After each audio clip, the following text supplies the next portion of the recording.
यांनी एक पत्र दिलेलं दादरला, तुम्हाला माहिती आहे सर्वात मोठं फूल मार्केट आहे.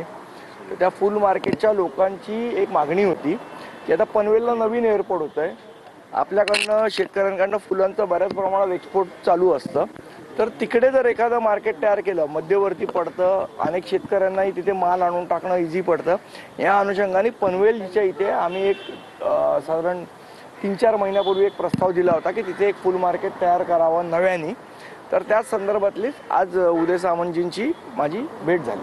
आज मनसे अध्यक्ष राज ठाकरे आणि मुख्यमंत्री देवेंद्र फडणवीस हे एकाच हॉटेलमध्ये, हॉटेल ताजलँड साइडमध्ये भेटले.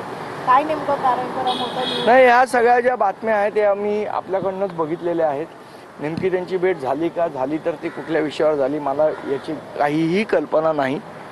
मला तर वाटतं योग्य वेळ असेल त्यावेळेला स्वतः राजसाहेब बोलतील. उदय सामंतांची भेट घेऊन आल्यानंतर तुम्ही साहेबांची भेट घेतली, तर त्याविषयी काय बोलले? नाही, आज आमची एक शहराध्यक्षांची बैठक होती, तर त्याला मी तिथे मला वेळ झाल्यामुळे, उशीर झाल्यामुळे मी पोहोचू शकलो नाही, म्हणून मी आता साहेबांची त्या संदर्भातली भेट घेतली. ती बैठक सुरू आहे का? नाही, संपली.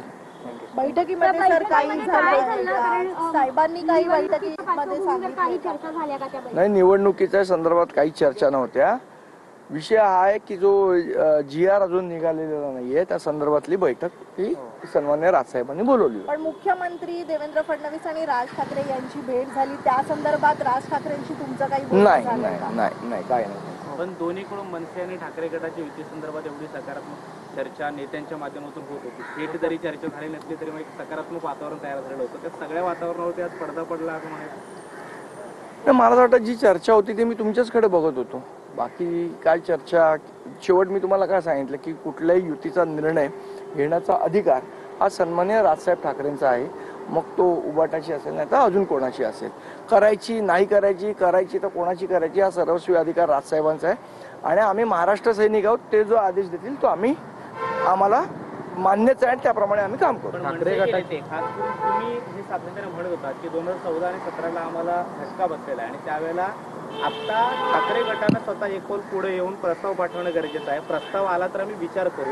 ठाकरे गटानं अशी कोणतीच भूमिका घेतली नाही, प्रस्ताव पाठवण्यासाठी कोणतीच म्हणजे हालचाल दाखवली नाही, म्हणून कदाचित हे होऊ शकलं नाही. पहिली गोष्ट, होऊ शकलं नाही, होईल का याबद्दल मला आज भाष्य करणं कठीण आहे. मी तुम्हाला त्याही वेळेला सांगितलं होतं, तेच त्या भूमिकेवर मी आजही कायम आहे की जर प्रस्ताव पाठवला तर राजसाहेब त्याच्यावर विचार करतील.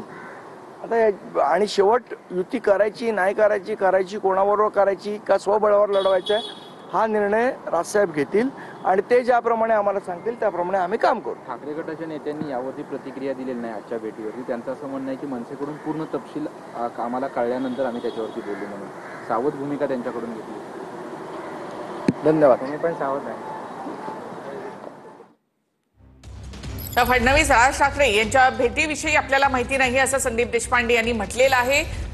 फडणवीसांसोबत भेट झाली की नाही या संदर्भात राज ठाकरेच बोलतील असं देशपांडे यांनी म्हटलेलं आहे. स्वतः संदीप देशपांडे आणि अमेय खोपकरांनी उदय सामंतांची भेट घेतली.